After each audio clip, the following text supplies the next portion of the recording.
എവിടെ പോയി കിടക്കണം? മുതലാളി സോറി. എവിടെ നോക്കിയോടെ വരുന്നത്? ഒന്ന് കോളിംഗ് ബെൽ അടിച്ചൂടെ? രാവിലെ 2 റമ്മ അടിച്ചാ പിന്നെ കോളിംഗ് ബെൽ അടിക്കാൻ തോന്നൂല. മുതലാളി എവിടെ? അകത്ത്. ദൈവമേ, മുതലാളി അകത്തായ? എപ്പോ? എടോ അകത്തെന്ന് പറഞ്ഞ മുറിയിലുണ്ടെന്ന്. ആ, ഞാൻ വിചാരിച്ചു മുതലാളി ആ പിള്ളേർക്കൊപ്പം അന്തർലായിന്ന്. ഒന്ന് ഒതുങ്ങിന്നേ. മുതലാളി, സംഗതി ഇപ്പൊ പ്രശ്നമായേനെ. എന്താ? നമ്മ മഹാരാജ ടാക്കീസിൽ ബഹളം ഉണ്ടാക്കാനായിട്ട് കുപ്പിയും കാശും കൊടുത്തു വിട്ടില്ലേ? ആ കരടി അജയനെ കൂട്ടരെ അവരെ പോലീസ് പൊക്കിന്ന്. ആർക്ക് വിട്ടോ? ബാക്കി കാര്യം നമുക്ക് നാളെ ഡിസ്കസ്.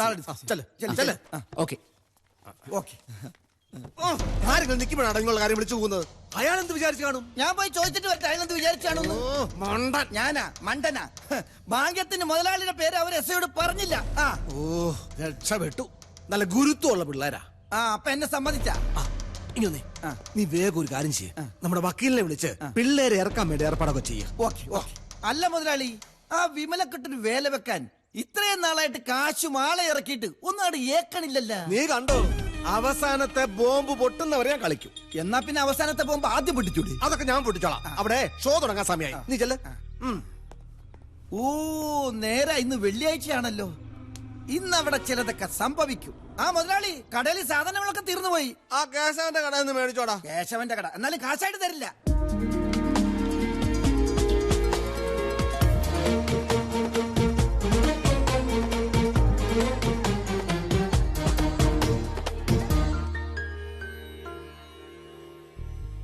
വിമലേച്ചി,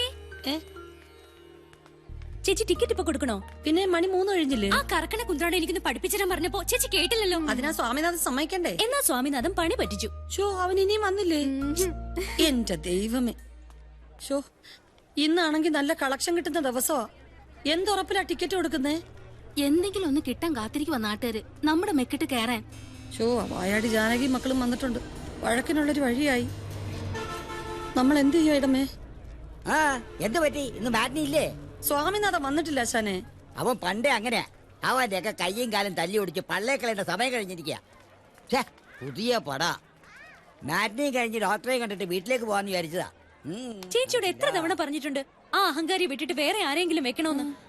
അവന്റെ ഭാവം കണ്ടു കഴിഞ്ഞാ അവൻ ഓണറും നമ്മളൊക്കെ അവന്റെ വേലക്കാരാണെന്ന് തോന്നുക. ആ വിചാരമൊക്കെ അവന്റെ മനസ്സിരിക്കത്തേ ഉള്ളൂ. ആ പറഞ്ഞത് ശരിയാ. ഇവിടെ മര്യാദക്ക് പണിയെടുക്കാൻ പറ്റുമെങ്കിൽ ചെയ്താ മതി. ഈ പറഞ്ഞത് അവന്റെ മുഖത്ത് നോക്കി പറഞ്ഞാൽ കാര്യം നടക്കും. ഞാൻ പറയും. എനിക്കെന്താ അവനെ പേടി? എന്നാ ഒട്ടും താമസിക്കണ്ട, ഉടനെ വിളിക്കാം അവന്റെ കുത്രാണ്ടത്തിലേക്ക്.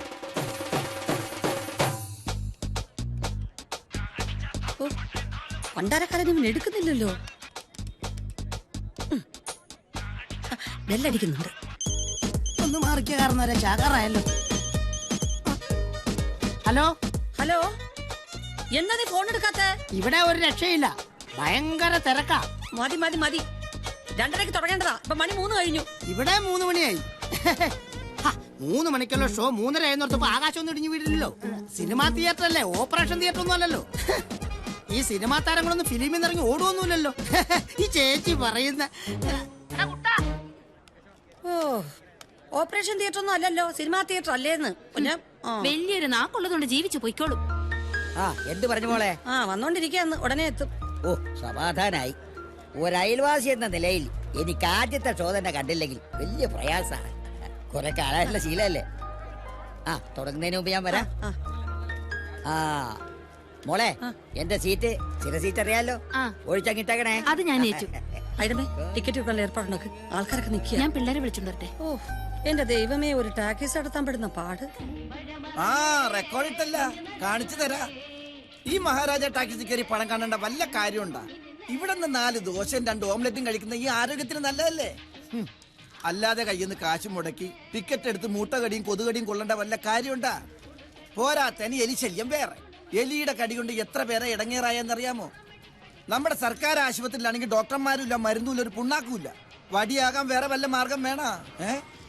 നമ്മുടെ ഭാരതം പറഞ്ഞാലും കാര്യമില്ലായില്ല. അങ്ങനെ പറ.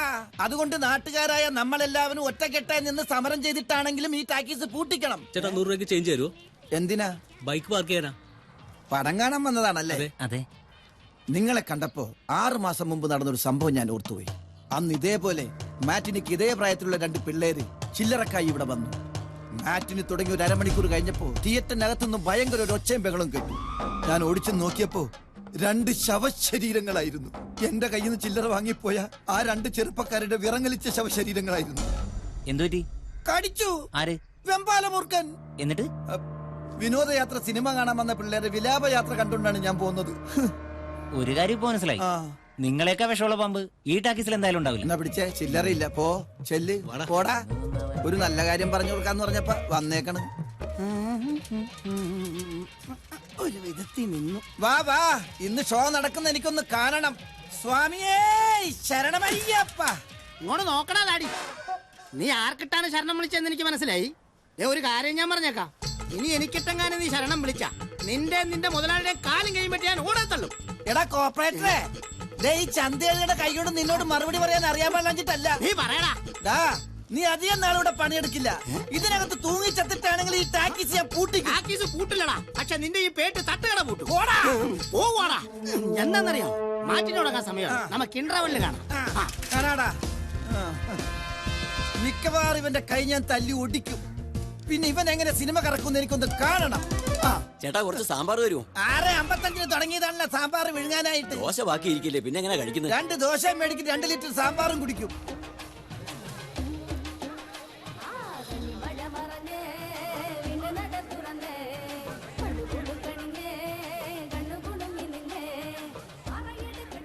മൂന്ന് ഫുള്ളും 2 ഹാഫും. ഇവിടെ ഹാഫ് ഇല്ല, ഫുള്ളേ ഉള്ളൂ. എന്നാ 5 ഫുൾ എടുത്തോ. ചേച്ചി തനിച്ചാണല്ലേ? ഞാനിവിടെ വരണോ? ഇതിന്റെ കൂടെ വേണമെങ്കിൽ നീ പോ. ഒരു ടിക്കറ്റ്. പടം തുടങ്ങിയോ? ഇപ്പൊ തുടങ്ങും. ആ ചേച്ചി, കൃഷ്ണേട്ടൻ വന്നില്ലേ? ഇല്ല. ഇതെന്താ? ഇതെന്താന്നറിയില്ലേ? ഇതാണ് എലിപ്പെട്ടി. അത് മനസ്സിലായി. ഇതുകൊണ്ട് ഇതിനകത്ത് എന്താ കാര്യം ചോദിച്ചു. കഴിഞ്ഞ തവണ വന്നപ്പോ എന്നെ കടിച്ചൊരു എലി ഇതിനകത്തുണ്ട്. ഇപ്രാവശ്യം അവനെ പിടിച്ചു തന്നെ ബാക്കി. അതൊന്നും പറ്റില്ല. ചേട്ടൻ ഇത് പുറത്ത് വെച്ചിട്ട് അകത്ത് കയറിയാ മതി. എന്താണാവോ പ്രശ്നം? ഇടപെടണോ? ഒരു പ്രശ്നമില്ല, കേറിയാട്ടെ.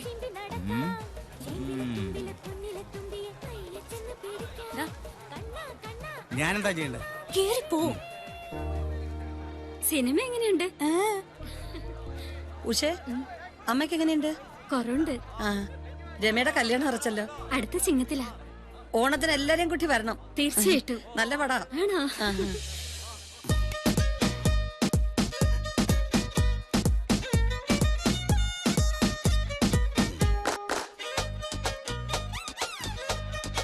ഭഗവാനേ, ഇവിടെ ഒരു തുള്ളി മദ്യം പോലും കിട്ടാതെ മരിച്ച എന്റെ അച്ഛന് പരലോകത്ത് ഇഷ്ടം പോലെ മദ്യം കിട്ടാൻ വേണ്ടി ഞാൻ പ്രാർത്ഥിക്കാം.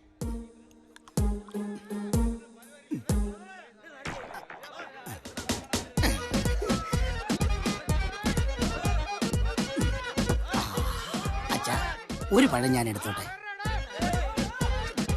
ഇരിപ്പ് കണ്ടാ അറിയാൻ സമ്മതിച്ചു.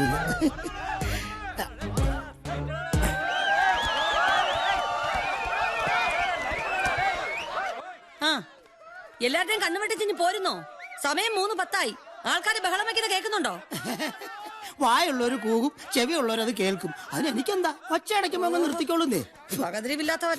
എടാ, നിന്നോടാ തുടച്ചത് പതിയടാ. നിങ്ങൾക്കറിയാവല്ലോ, എല്ലാ വെള്ളിയാഴ്ചയും മാറ്റിനിക്ക് മുമ്പ് അച്ഛന് മദ്യം കൊണ്ട് ദാഹം വെക്കുന്ന ഒരു ചടങ്ങുണ്ടെന്ന്. അത് ഇനിയെങ്കിലും വർഷത്തിലൊരിക്കൽ ആക്കിക്കൂടെ? പോരാ പോരാ, ആയസെത്താതെ ഒരു തുള്ളി മദ്യം പോലും കിട്ടാതെ ഈ ലോകത്തോട് എന്നേക്കുമായി വിട പറഞ്ഞ ഒരു പ്രൊജക്ടർ ഓപ്പറേറ്റർ ആയിരുന്നു എന്റെ അച്ഛൻ.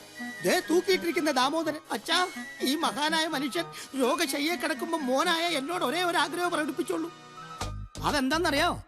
അവസാനമായി ഒരു പെഗ് റം വെള്ളം തൊടാതെ വേണം മോനെന്ന്. ഞാൻ സൈക്കിൾ എടുത്ത് പാഞ്ഞു ലിക്കർ ഷോപ്പിലേക്ക്. കഷ്ടകാലത്തിന് നിന്ന് ഗാന്ധിജയന്തിയായി പോയി. ഒറ്റ ലിക്കർ ഷോപ്പ് പോലും തുറന്നിട്ടില്ല. അങ്ങനെ മദ്യം കഴിക്കാതെ വിട പറഞ്ഞ ഒരു യുഗപുരുഷന്റെ മകനായി എനിക്ക് ആ അച്ഛനോടുള്ള കടമ നിറവേറ്റണ്ടേ സിസ്റ്റേഴ്സ്? ആ കടമ ഇപ്പൊ തൽക്കാലം നിറവേറ്റിയില്ലേ സ്വാമിനാഥ? ഇനി അടുത്ത വെള്ളിയാഴ്ചയുള്ളൂ. എന്നാ ഷോ തുടങ്ങാമല്ലോ. പിന്നെന്താ,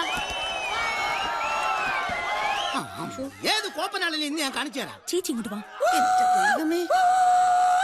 ഇങ്ങനെയാണാ കൂവുന്നേ? ഒറ്റയരത്തിനും കൂവാൻ അറിയില്ല. അതേ ചേച്ചി, 2 പോയോ?